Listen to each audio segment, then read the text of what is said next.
I'd invite you to take your Bibles out this evening and go back to the Old Testament in Genesis chapter 4 is where we will be this evening.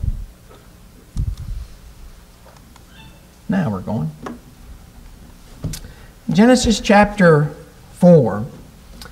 The title of our lesson is Two Families and Two Perspectives.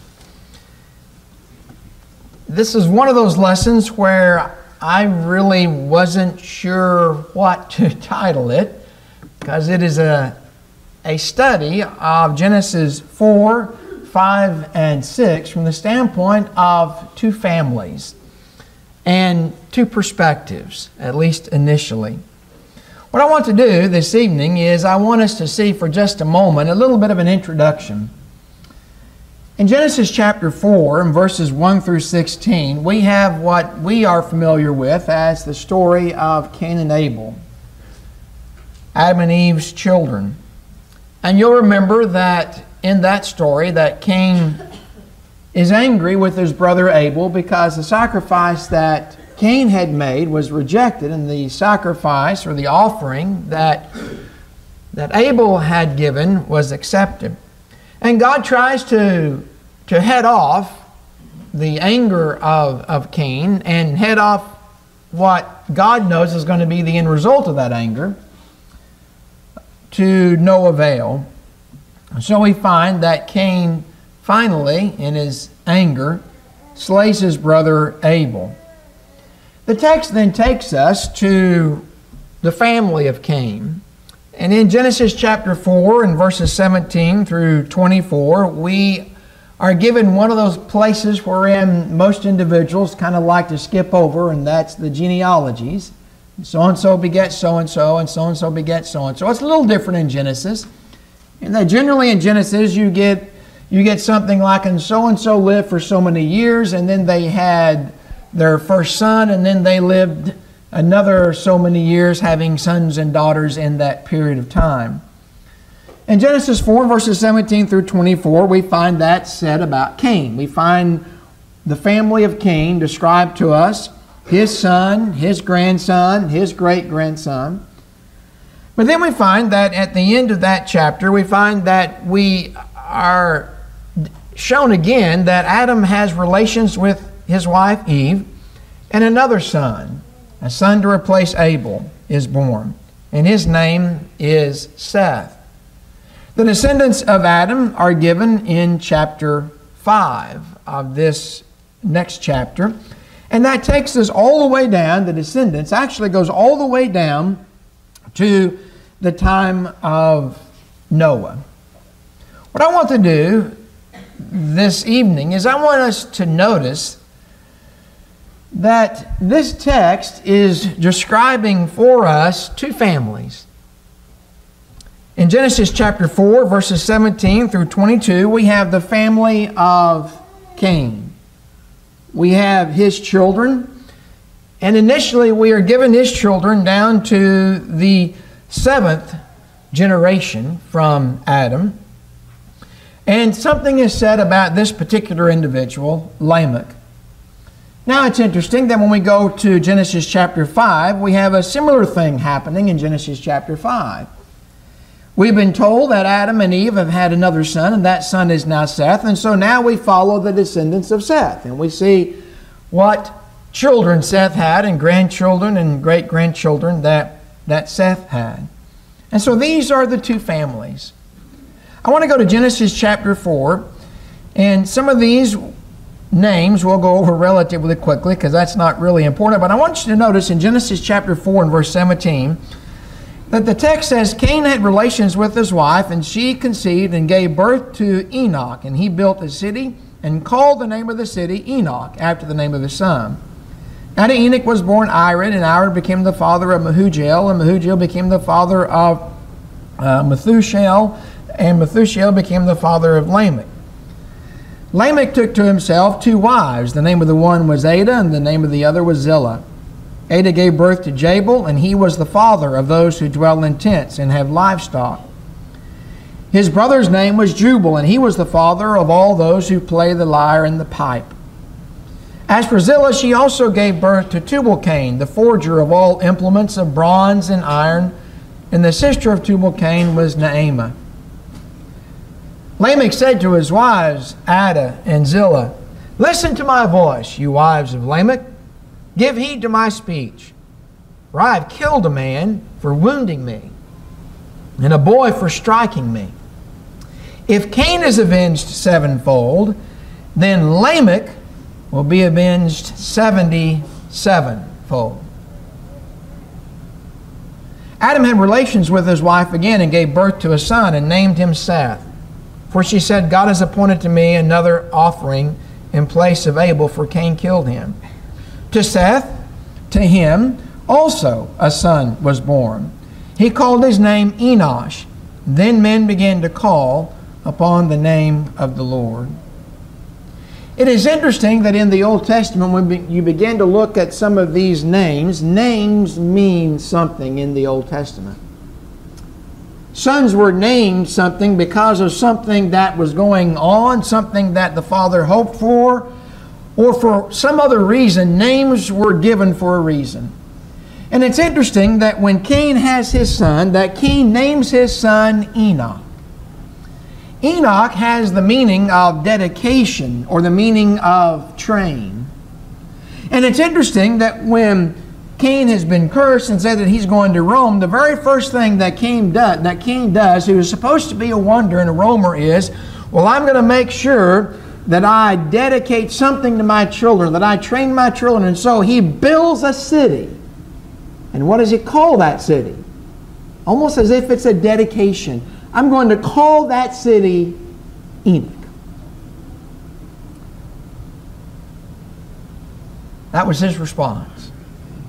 He built him a city. I'm going to suggest to you a little hint of what I think is happening in these families. It seems to me that what Cain is attempting to do, and we're going to see this throughout Cain's family, is that their attitude is to improve themselves. And they're a very prideful family. And though Cain was given the curse of being a wanderer, he stops and builds a city, calls his son by the name of Enoch, dedicates that city to him. And it's interesting that when you look at this, we're going to see in just a moment that this idea of training comes to play as well in what happens to some of the descendants of Cain. What about Seth? Well, Seth also had a son. Seth called his son Enosh. And Enosh is an interesting name. The etymology of it is a little bit difficult, but most individuals say that Enosh, in this particular Hebrew word, that generally it was the word that would be used for man. It was the word that would be used for mortal. And so in that word is the implication of weakness or sickness or frailty. Now, I don't believe that Seth had Enosh and he was kind of a pale, sickly looking kid, and so let's call him sick. I don't think that that's what Seth was doing. But Seth seemed to recognize something, and I think he recognized that, and when he recognized that, it reflected in what he called his son. He called his son Enosh. He called his son weak, sick, mortal. I say that because it is interesting that the text tells us what was the response to the name of Enosh. What was the response that when Seth called his son Enosh, what happened in the days of this man whose name was mortal, whose name was frail, whose name was weak? It was then that men began to call upon the name of the Lord.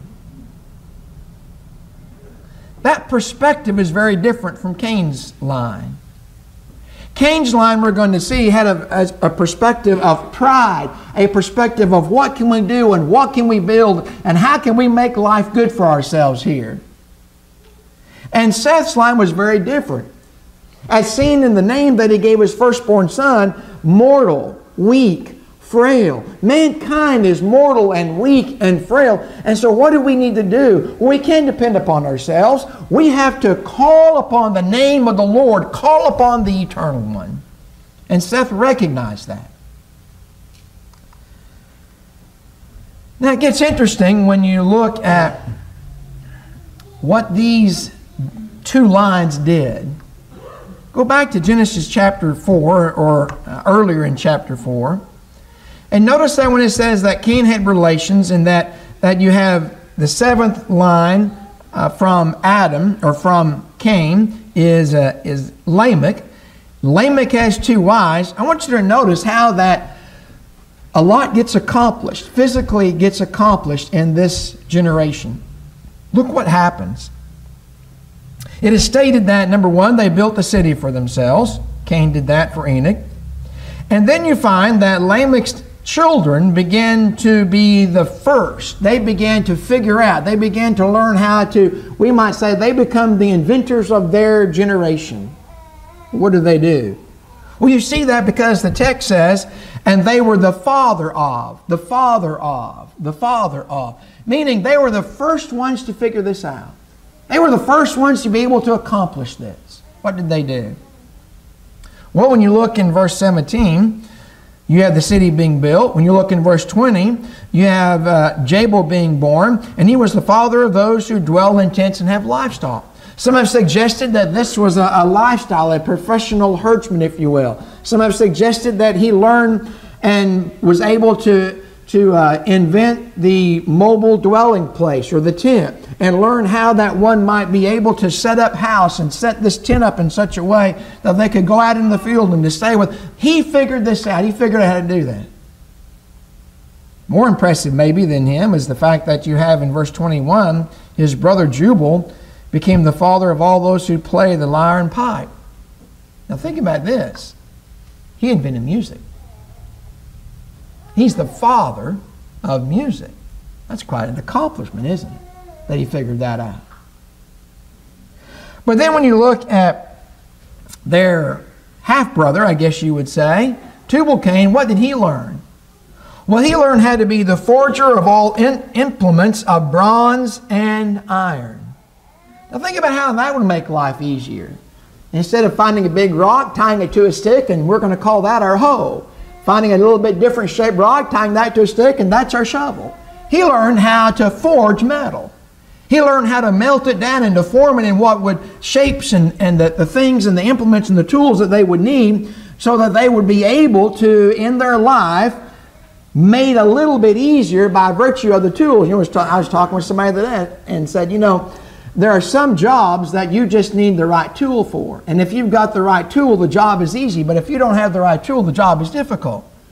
And Tubal-Cain figured out, you know, we ought to be able to make this a little easier. He figured out the process of how to forge, how to smelt metal. He figured out that process. How much easier did that make their lives? But what is their perspective? It's all physical. It's all about how to make life easier.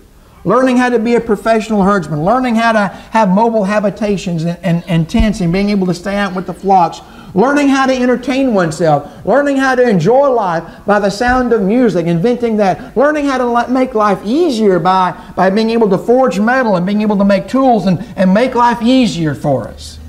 But the line of Seth was very different. The line of Seth, we find that it was during Enosh's generation that they called upon God. In fact, it is said that they walked with God. Their perspective was spiritual. And it's really seen by Mr. Matthew Henry in his commentary. He made an interesting comment. He said, worldly things are the only things that carnal, wicked people set their hearts upon and are most clever and industrious about. So it was with the race of Cain. Here was a father of shepherds and a father of musicians, but not a father of the faithful. Here is one to teach about brass and iron, but not to teach the good knowledge of the Lord. Here are devices, how to be rich and how to be mighty and how to be merry, but nothing of God, of His fear and service. Present things fill the heads most in the line of Cain. And nowhere is this seen more than in this seventh generation, wherein we have a comparison of two men. You say, well, how do you know that it really went that direction, that it really went that far? Because 7 generations after Adam, in the 7th generation of Cain's line, and the 7th generation of Seth's line, we have 2 individuals, Lamech and Enoch. And when you look at a comparison of these 2 individuals, Lamech had an incredible prideful attitude. And it's interesting to notice how that these are compared to one another, these 2 individuals. Even how the text records it. It is said of Lamech that he took 2 wives. Therein is the first account of polygamy. No one else had the audacity, the nerve to do this. This is the level of pride that this man had. He was just too much man for one woman. And so he had 2 women. And then he boasted. In that boast he said, I've killed a man for wounding me. If Cain's going to get 7-fold vengeance, Lamech is much more important than Cain ever was. He'll get 77-fold vengeance. I mean, pride is just oozing out of this fellow. This was the value that Lamech placed on himself. Look how important I am. I've got 2 women. Look how important I am. I've killed a man because he wounded me. Look how important I am. Worth 77-fold. But look at Enoch in Genesis chapter 5. It's interesting while we look over here on the side of Lamech, he's got 2 wives. Yet over here on the side of Enoch, twice we are told what? He walked with God. On the one hand, we have a fella who has twice flown in the face of what God required. And over here on the other side, we've got Enoch, who twice is said walked with God. In fact, God took Enoch, and he did not die. And what's interesting about that is that's the value that God placed on him. On the one side, we've got a line that's placing themselves as valuable. On the one side, we've got a family whose perspective is all about the here and now, is all about physical, is all about making life merriment in the inventing of music, making life easy in the inventing, forging of metals, in adjusting life to where we can roam if we want and have the comforts that we need. And maybe that was part of what the professional herdsman did. That was part of what Jubal did in being the father of the shepherds, father of the sheep. And on the other hand, we have a line that recognizes man is weak and man is mortal and man is frail. We need to call upon the name of the Lord. And we have a man that walked with God, and it's said that he walked with God twice. In fact, he walked with God and God valued him so that God took him, that he did not have to experience death. While Lamech is saying, if somebody tries to take me, he'll get 77-fold vengeance. 2 drastically different lines. I want to give you a couple of quotations. Derek Gardner said that Cain's family is a microcosm. Its pattern of technical prowess and moral failure is that of humanity. Alan P. Ross, in his commentary on Genesis, said the story is about the family of the fugitive that attempts to evade the effects of the curse by ingenuity and enterprise. Their prosperity is great, but it is an empty prosperity apart from God. What do you think those around the family of Cain thought about the family of Cain? What do you think the fellows who learned that, you mean I don't have to use a rock tied to a stick? You mean that Cain's great-great-great-great-great-great-grandson has invented this kind of thing that forges what? Metal? And that he is able to shape the tool? Wow, what a great inventor. What about the first time that someone came into maybe the city of Enoch? What's that? I've never heard anything like that. Oh yeah, don't you remember? You don't know about that? Yeah, that was invented recently. That's called music. And merriment can be made. What do you think that the generation thought of those individuals that were able to invent that? What kind of respect do you think that they garnered? Maybe they were praised for their ingenuity. They were esteemed for their innovations. And they were hailed as great men of their generation who had helped make life easier. You know, is it any different than it is today with men? What about Thomas Edison? Light that we have. Or Henry Ford, the founder of Ford Motor Company. Or Bill Gates in reference to Microsoft. And we think about all of the men who have invented things, we think, wow, how great, how wonderful that they've made life easier. But what was their perspective? It wasn't very spiritual. It was much like the descendants of Cain. So let me stop and ask you a question for just a moment. What do you hope to accomplish or have already accomplished? You may enjoy a physically successful life, and you may come up with an invention. And you may be hailed as someone great. An award may be given to you or named after you by virtue of whatever it is that you have made or invented or however it is that you have achieved in this life physically, as did Cain's family. But such will not compensate for spiritual failure. In Matthew chapter 16 and verses 24 through 27, our Lord said, "If anyone wishes to come after me, he must deny himself and take up his cross and follow me. For whoever wishes to save his life will lose it, but whoever loses his life for my sake will find it. For what will it profit a man if he gains the whole world and forfeits his soul? Or what will a man give in exchange for his soul? For the Son of Man is going to come in the glory of his Father and his angels, and will then repay every man according to his deeds." It doesn't matter what you've invented. It doesn't matter what you've achieved. It doesn't matter all of the accolades that you might receive. If all of those things are just going to stay here and you've made no preparation for eternity, as Seth's line did, if your perspective is strictly physical and not spiritual, then all of the accolades, all the things that you may have been receiving as praise and honor, they will pale in comparison, because what you have received is not worth what you've given up. Look about Psalm 49. In Psalm 49, beginning in verse 5, "Why should I fear in days of adversity, when the iniquity of my foes surrounds me, even those who trust in their wealth and boast in the abundance of their riches? No man can by any means redeem his brother, or give to God a ransom for him.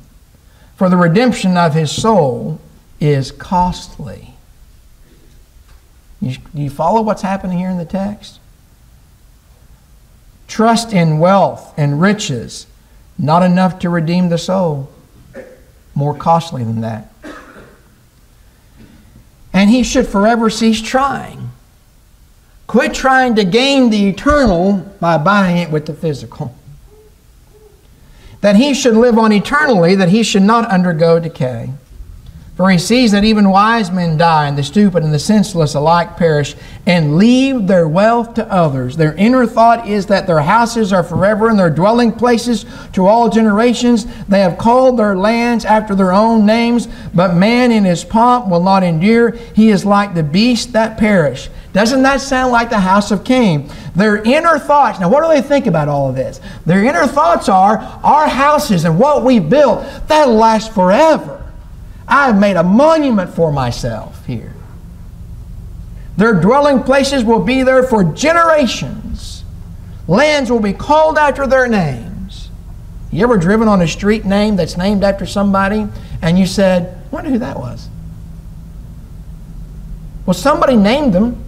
Somebody named that street, and that somebody's name who's on that street has done something of some notoriety that caused them to be given this street name, but that's how quickly physical notoriety disappears.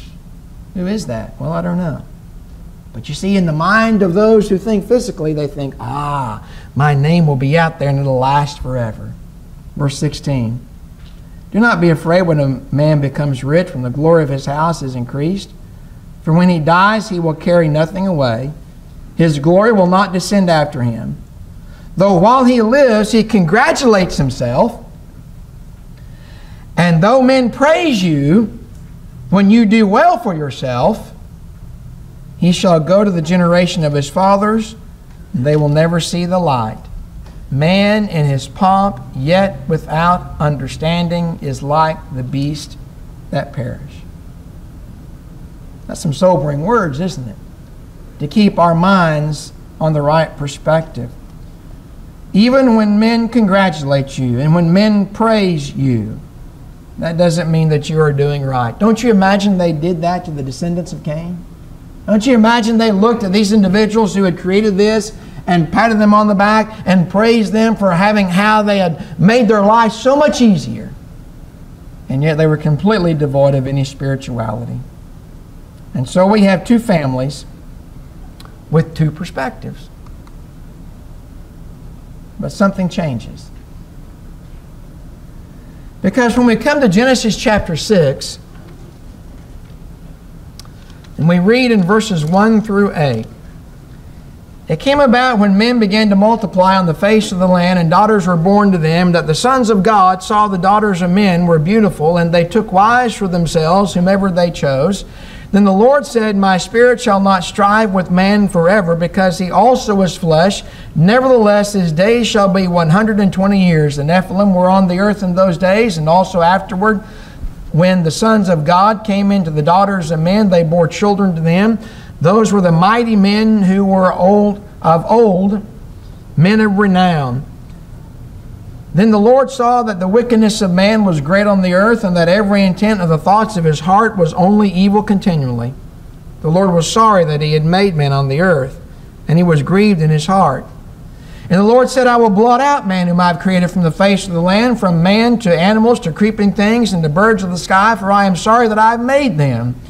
But Noah found favor in the eyes of the Lord. What happened? The text has been carrying us through, and we've been seeing two very distinct families with two very distinct perspectives on life, going in two very different directions. And yet we come to chapter 6, and we see that it came about. So in the space of time between chapter 4 and 5, there's been some generations that have gone by, and those generations, something has changed in that time period. Men began to multiply on the face of the earth, and it says daughters were born to them, and the sons of God saw that the daughters of men were beautiful. Now, there's a lot of controversy over this particular text, and a lot of imaginative explanations for this. Let me tell you what I believe is being stated here. I believe the text has been following two families. We've been following the line of Cain. We've been following the line of Seth.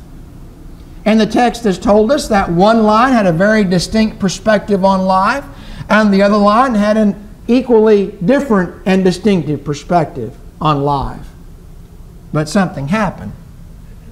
And what happened is the sons of God, those who had the perspective of recognizing they were sons of God, those who had a spiritual perspective, began marrying the daughters of men, those who were committed to the physical achievements on the earth. And when this happened, they go from spiritual to sensual. A mingling of the two lines began. And when this happens, the sons of God, it says, saw that the daughters of men were beautiful. Do you think it took them about 10, 11, 12 generations to get that way? You think they were kind of homely at first? Weren't very pretty? And so it kind of took them a few generations to work into their beauty. Do you think that's what the text is saying? I don't think that's what it's saying at all. I think what's happening is the same kind of thing that happened to Eve in Genesis chapter 3. In Genesis chapter 3, when she is recounting to Satan, what are the requirements? Can you eat of any tree in the Garden of Eden? And she says, no, we can eat of every tree except the tree of the knowledge of good and evil, right there. And the day that we eat of it, we shall surely die. And Satan says, oh, you shall not surely die. That's not what's going to happen. In fact, you'll be made wise. You then look in chapter 6, and it says that when the woman saw that the tree was good for food, did the tree just then become good for food? No. It had always been good for food. What changed? Her perspective. Her perspective on it changed. Now she recognized that in her mind, I'm got the ability, the opportunity to be made wise. Somebody's holding out on me. God's holding out on me. That's what Satan was accusing God of. And so now she looks at this tree. She looks at it like she had done probably every other day. But now she looks at it, and her perspective about that tree is now changed. And now she sees that it's good for food. And suddenly what happens? Now it's a delight to the eyes. And now that's all she can think about is that tree. Her perspective changed. I want to suggest to you that you see the same change in perspective in Genesis chapter 6. I would suggest to you that for a time, the line of Seth were marrying among their own line because their line had a spiritual perspective. But the moment that that line began to have a sensual perspective, that's when it says that they saw that the daughters of men were beautiful. Brethren, I want to suggest to you, they had always been beautiful. It had always been that way. But now their perspective isn't spiritual anymore. Now their perspective is sensual. And they're being driven by that kind of perspective. What happened then is this creates a conflict with God. And God says, my Spirit's not going to strive with man forever as a result of this. Because there was no longer any difference between the families. Both were now wicked.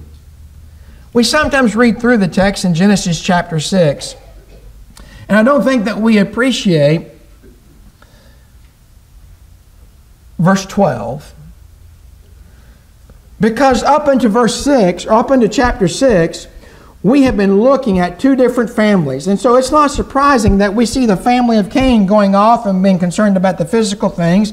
But it's good that we can read about the family of Seth, and here's at least a family that's concerned about spiritual things, that's concerned about walking with God, that has in its line a man like Enoch who is so concerned about walking with God and so valued by God, God took him. How incredibly encouraging that is, that here's a side that's going physical, but here's a side that's going spiritual. Well, at least there is a spiritual branch to humanity. But we come to Genesis chapter 6 and verse 12, and now notice what's said about humanity. God looked on the earth, and behold, it was corrupt, for all flesh. What does that mean? Both lines. Both lines have corrupted themselves now. There is no spiritual line to look at.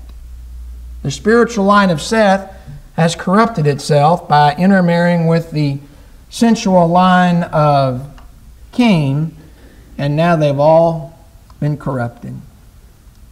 Let me suggest to you an application. When a spiritual person makes a decision from a sensual or a physical perspective, he ceases being spiritual and starts down a pathway of sin. These perspectives, brethren, are exactly opposite, going in the opposite direction. And when we mingle them and try to mix and mingle them, it never works. Romans chapter 8. I'll give you a few scriptures, and I'm going to give you 3 quick applications, and the lesson will be yours. In Romans chapter 8, in verses 5 through 8, for those who according to the flesh set their minds on the things of the flesh, but those who are according to the Spirit, the things of the Spirit. For the mindset on the flesh is death, but the mindset on the Spirit is life and peace, because the mindset on the flesh is hostile toward God, for it does not subject itself to the law of God, for it is not even able to do so. And those who are in the flesh cannot please God. They're going in 2 completely different directions. That's why Paul describes this battle within us as a battle between flesh and spirit, physical and spiritual, if you will. In Galatians chapter 5, verses 16 and 17, so I 16. But I say, walk by the Spirit, and you will not carry out the desires of the Spirit. And then he gives a list. For the flesh sets its desire against the Spirit, and the Spirit against the flesh. For these are in opposition to one another, so that you do not do the things that you please. There's no middle ground, brethren. You are either making decisions from a sensual perspective or from a spiritual perspective. This is why John said, don't love the world or the things that are in the world, in 1 John chapter 2, in verses 15 through 17. John said, do not love the world or the things in the world. If anyone loves the world, the love of the Father is not in him. For all that is in the world, the lust of the flesh, the lust of the eyes, and the boastful pride of life is not from the Father, but is from the world. The world is passing away and all its lust, but the one who does the will of God lives forever. Remember what we read back in Psalm 49? Oh, our name will be out there forever. Our houses will exist forever, for generations. And yet we know what? That all this is one day going to be burnt up. Everything that man has built, everything that man has invented will one day be destroyed.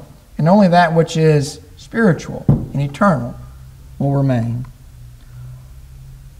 I'm going to give you 3 quick, applicable, I think, scenarios that happens in our own lives wherein we have the choice to go between the sensual or the physical or the spiritual.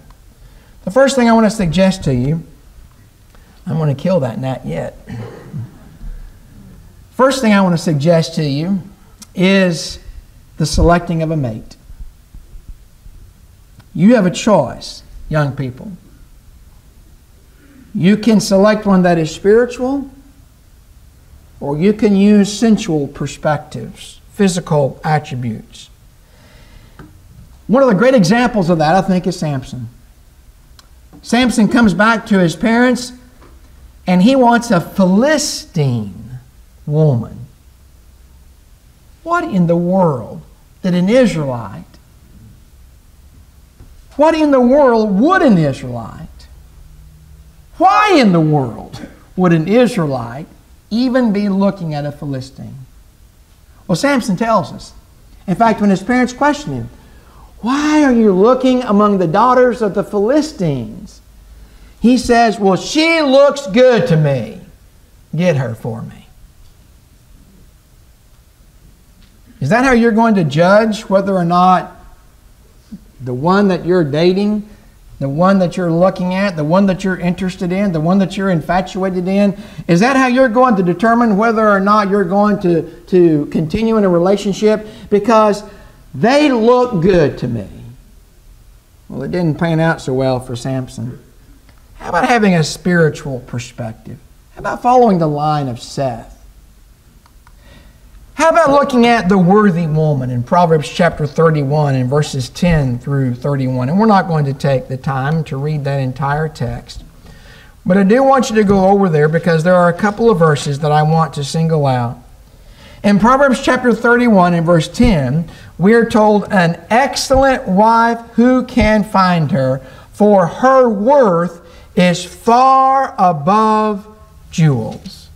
And then we're given a description. And the conclusion is, after giving all of this description of the kind of woman that someone should be looking for and the kind of wife that someone should be looking for, notice how this is summed up in verse 30. Charm is deceitful, and beauty, she looks good to me, is vain. But a woman who fears the Lord, she'll be praised. What are you looking for? Are you looking for someone who has charm and beauty, who looks good to me? Or are you looking for one who has the fear of God, who will make you be a better man of God? The godly adornment that's found in 1 Peter chapter 3, verses 3 through 5. Notice that in both of these passages, we're going to be back in them just real quick. In 1 Peter chapter 3, notice that the adornment that is stressed in both of these passages is a spiritual adornment, not a physical adornment. In 1 Peter chapter 3 and verse 3, your adornment must not be merely external, braiding the hair, wearing of gold jewelry, and putting on dresses, but let it be the hidden person of the heart with the imperishable quality of a gentle and a quiet spirit, which is precious in the sight of God. Remember, Enoch was valued by God and God took him. That's what you're looking for, that which is precious in the eyes of God. Look in 1 Timothy chapter 2. In 1 Timothy chapter 2 and verses 9 and 10, again you see this adornment that's mentioned again. And again, it's not physical. That's not what's being stressed. Likewise, I want women to adorn themselves with proper clothing and modestly and discreetly, not with braided hair or gold or costly pearls or garments, but rather by means of good works, as is proper for women making a claim to godliness. There is an outside adornment that must be maintained, but the governing factor of that outside adornment is what? The fact that she's spiritual. The fact that she's godly. Look for someone who is godly. Look for someone with a spiritual perspective. Second scenario. How about selecting a job? Some time ago, we had one of our young couples. He's not the strongest. She's probably the stronger one of the couple. And he came to me and he was telling me about a job opportunity that he had found, and that they were going to move. And so he was telling me about that this job has this, and the job has this, and the job has this, and this, and he was telling me all about that. And so I listened at what a great opportunity this was going to be. And then I said, well, where's the local church? And he said, oh, I was going to ask you about that. What he had already decided was the opportunity was already great. And, oh yeah, I guess we should figure out where we're going to go to church. Isn't that how some people operate? That's operating backwards. Thankfully, the job didn't work out, and they're still with us, and I'm thankful for that. Prayers might have been answered on that one. But how many times do you hear individuals, and maybe you thought about this, like, boy, here's a great job opportunity for me. Man, the income's good, the benefits package is good, the possibility of advancement is great, it's in my preferred field of expertise, it's in the area of things that I want to do. Do you ever, before you go any further, as soon as you hear it, do you immediately stop and say, but where is the Lord's church that I might worship? And then do you ask another question? And I'm sorry this slide is appearing that way. It's not the way it's supposed to be. And then do you ask the second question, and that is, well, what's the spiritual condition of that church? I've known some individuals say, oh yeah, there's church there. Well, what do you know about it? Well, I don't know. I don't know that. Well, that's good that you've asked the question, is there a church there? But the second question is, what's the condition of that church? In Revelation chapter 2 and 3, you had dead churches, you had lukewarm churches, you had churches full of apostasy and false teaching, and then you had some faithful churches. What kind of church is it that you're going to be next to? All of that is irrelevant, though, in the minds of some, and it'll get worked out later. How about having a spiritual perspective? And with the spiritual perspective, what does a man do? He says, well, this looks like a good opportunity. It might be a good opportunity. I'm going to pray about it. And I'm going to leave it in the hands of God to provide. Be careful as you're thinking about employment. Be careful that you don't adopt the perspective of Cain. And then the final scenario I want to give to you, and that is selecting friendships. Do you believe this only applies to the young? For many, as soon as you say that you need to be careful about the friendships, you're like, yeah, you need to preach that to teenagers. It doesn't just apply to the teenagers. I can say this because I've lived long enough to see situations where people in their 30s and their 40s and their 50s begin struggling spiritually. And then you begin asking some questions. Who are your friends? Who have you been hanging out with? Who is it that you spend time with? And guess what? It's not the spiritually strong people. They have allowed to come into their lives those who are spiritually weak, or those who have no spirituality whatsoever, those who have a perspective of the line of Cain, who are very physical in their approach to things, and they've allowed these individuals to come into their lives, and lo and behold, they begin to struggle. Why are your friends your friends? Why are they your friends? You can say, well, because, then my question is going to be, why? And if you give me another reason, then my question is going to be, why? In fact, I'm going to keep asking why until you really get down to the real reason why they're your friends. Why do we have friends? Because we share a kinship. That is that word phileo that we looked at last night. There's a kinship there. There is a similarity of interest there. And that's why we have those friends. And what you have to be able to do, and you don't have to have me standing there asking you the question of why, you can do that to yourself in the mirror. Why is it that I like this person? Why is it that I'm with this person? Why is it that I feel compelled and have an interest in what they're doing and want to be with them? Why? You need to drill down and figure out why that is. And you may find out that you're selecting your friendships upon the basis of the wrong perspective. Are your friends spiritually minded? Do they challenge or validate your current position? Do they rebuke you or always agree with you? Do they counsel or console you? I don't know that you can see it, but Proverbs chapter 27 and verse 6. Think about this passage in reference to the matter of friendship. Faithful are the wounds of a friend, but deceitful are the kisses of an enemy. A true friend will tell you what you need to hear, not what you want to hear. Is that the kind of friend that you want? Or do you just want a yes man? Do you just want someone that will validate?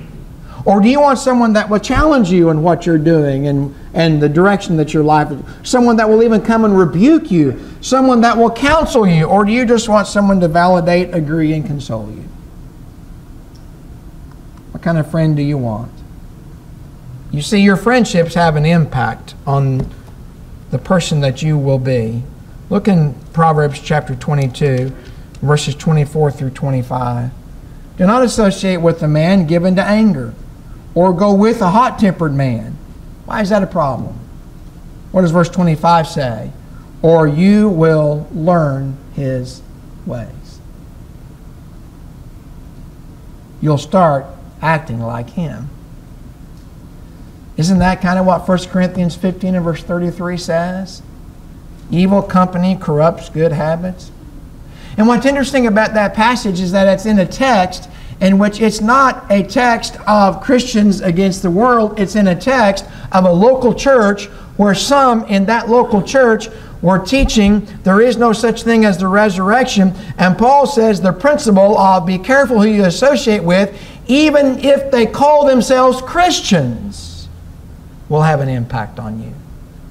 We look at that passage and we think, well, that's talking about Christians associating with the world. Well, the general principle certainly applies, but in that text, what's being applied is Christians associating with other Christians who have a doctrine that's going to lead them astray. Be careful. Evil company corrupts good habits. It is critical you select relationships which will spiritually improve, not weaken you. Your friendships reveal your true character. I can't tell you the number of individuals that I have heard about, and even when I was down at Florida College for my one big semester that I was there, there were parents that would send their children down there, and they would send them down there because they're going to send them to Florida College, and they'll be able to help them, and they'll be able to get them back on the right track, and they'll be able to get them going again in the right direction. And you know what happened? All of the other children who were also sent down there by their parents to reform them found all of these children that were also sent down there to reform them. And guess who they hung out with? All of the ones that needed the help. They all hung together. Why? Because they found a common bond. You go with who you find a common bond for. And what that does is it reveals your true character. When you look at this text, what we have learned is that you may attempt to accomplish great things physically, and maybe you do. And maybe you invent something. Maybe you come up with a cure for something. Maybe you come up with some technological advancement That's fantastic. All of Cain's line did that too. And yet, they were not spiritual in the least, sensual in the most. Secondly, we walk by faith, not by sight. Decisions made which fulfill the senses will always be at the expense of that which is spiritual. If you're here this evening and your life is not what it needs to be, then what's your perspective about that? Do you look like the line of Cain, choosing things on a physical or a sensual basis? Or do you look more like the line of Seth, choosing that which is spiritual? You can go ahead and take your songbooks out and turn them to the number that has been selected for us by our good brother. If you're here this evening and your life is not what it needs to be, then you're in charge of that. You have to make the decision as to why you do what you do. Go home and dig deep by asking the question, why? Why is this person important to me? What do I see in this person? Why did I make that choice? And continue to ask that until you drill down to the point where you either recognize, I have been making choices from the wrong perspective.